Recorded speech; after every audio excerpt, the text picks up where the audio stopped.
Hello everyone, today we'll be getting back into Java. Before I jump right into the tutorial though, I would like to address that I have been receiving a lot of positive comments about um, the COD 5 custom zombie mapping tutorial series, and I do plan to bring it back this weekend. I'm sorry I haven't been able to upload lately. I've just been incredibly busy in personal life, and I was planning to upload on Monday actually, but I have been sick, so I didn't think it would be a good idea to upload. I'm still kind of sick, but I'm not as bad as I was. So yeah, so I'm planning to get one of those videos out on the weekend in case any of you are inquiring. Anyhow, today in Java, we left off with an introduction to Java, just talking about how we need a class, and because Java is object-oriented, it's completely object-oriented actually, and that we created a class called main, and that we need a package, and that we have this beautiful little function here called the main function that is automatically called upon when you execute a jar file. For those of you that don't know, a jar file is a compiled version of a Java project, similar to the exe for that of C++ or C. And this is very important, right? But we kind of broke it down. We have our modifier public, which we didn't really talk about. We're still not going to talk about for a little bit. Another modifier, static, which I don't even really like to bother with. But this is going to be important today. Today we're going to bother with this little void, right? So we have our function name, our arguments in here, but this void is very important. This tells us what the method will be returning. Today we're going to be dealing with data types. Now, data types are very important in Java because in something like PHP or Python, I'm going to do this in a comment because it is obviously not valid Java code. But let's say we wanted to set a variable to C and we wanted to set it equal to 10. Well, that's cool. Java's cool with that, or sorry, PHP is cool with that. We just, you can just create variables on the fly. We've decided, okay, we're going to make a variable called C and we're going to store 10 in it. But let's say we wanted to change that. Let's say, okay, now I want to store um, not a number, right? So let's say we called a function that would either return an integer or it would return not a number. PHP still says fine. He's like, oh, you were supposed to set me to an integer, but you set me to a string. You know what? That's fine. I'll take care of it. That's fine. You know what I mean? But in Java, this would not fly at all. For one, you have to declare what kind of data you're going to be storing in that variable at first, right? So we have int c equals 10. Now, without that c, we don't know what we're going to be storing, so Java doesn't like this because it doesn't know the symbol. So we have to say what we're going to be storing in there, and we can't just change it. We can't just go c equals not a number, right? Because that's not an integer, that's a string. And it says so right here, incompatible types requires an integer, and it found a Java string. So that is a problem in Java, and what we call that is statically typed. PHP and Python, or PHP is called loosely typed, so is JavaScript. Python is called dynamically typed. That's what they like to call it. But basically, what it is Java is like C in the fact that it likes to know things. It's very picky. It won't let you store something where it doesn't know what it's going to be. You can't just store a string where you said you're going to store an integer, and you can't just store an object where you said you're going to store a string. You have to store a string where you said you're going to store a string, and etc. So that's just the basics of why it's very important. And this goes for methods as well. Now you may be wondering, why are we setting void? Why are we setting void for the main function? But that's because we're not returning anything, right? When you execute main, what you're basically saying is, okay, run this program, run the steps. When you reach this bracket, terminate the program. Don't do anything.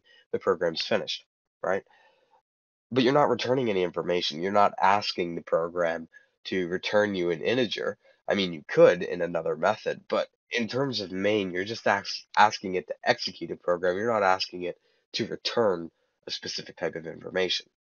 So that's just where that void comes from. We're going to be talking about this more when we go into methods. So there are different types of variables. There's a string, and I'm just going to list them all out. There's an integer, there's a double, there is a float, and there's of course objects and string arrays and stuff like that, but we're not going to go that far. We're just going to stick with the very basics. Strings, integers, doubles, and floats. Now, doubles and floats, you could consider them the same thing. Okay, these are decimal numbers, such as 5.2 or 6.8, right? These are both decimal numbers. They have a whole number in the front and they have a decimal with, that little 2 or that little 8 at the end of it. Now, an integer cannot store decimal numbers. It can only store a whole number, like 6 or 4 or 2 or 7. I don't know. I was doing multiples of 2, so I decided to do 7 too. Let's take that out. But anyways, yeah, so that's the point, that it can only store whole numbers. It cannot store decimal numbers. You can't store something like 2.0. A string, that's for something like a name. You know what I mean? Like academic programming. That's not numbers. That's not for algebra. That's just, an alphanumeric string, is what we call that data type, right? So let's say we wanted to print something out to the screen. Now this is a good example considering we haven't really gone through the libraries in Java yet. So we're going to keep our friend system.out.println. And let's say we wanted to print there are uh, X people in the world. Okay, let's just use that as an example. I have no idea where that came from, but let's use that as an example. Now, as you can see, we haven't defined X, and that's fine. We're going to define X right now. Now, we can, of course, do int X equals, I don't know, 7, I think that's about correct. I think that's about 7 billion. Actually, that's too big of a number. Actually, I forgot that signed integers have a limit. Let's just say people in Canada, because that's where I'm from. I think there's roughly like 36 million people here. But anyways, yeah, so let's say 36 million, and we're going to store that in here.